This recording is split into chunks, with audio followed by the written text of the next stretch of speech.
ሃይ ጋይስ እንግዲህ ባለፈው ያዘጋጀነውን የባህር ዛፍ ቅባት አቀባቡ እንዴት እንደሆነ በዚህ ቪዲዮ አሳያችኋለሁ። እስከ መጨረሻው ተመልከቱኝ። ሌትስ ጎ። በመጀመሪያ የፀጉራችሁ ቆዳ ወይም ስካልፓችሁ ንጹህ መሆን አለበት። እንደኔ በቅርቡ ታጥባችሁ የተሰራችሁት ከሆነ በእንደዚህ አይነት መልኩ እየከፈላችሁ ውሃ ታስነኩታላችሁ።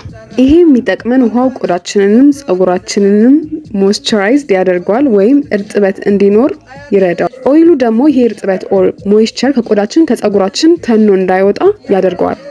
አገኛችሁኝ?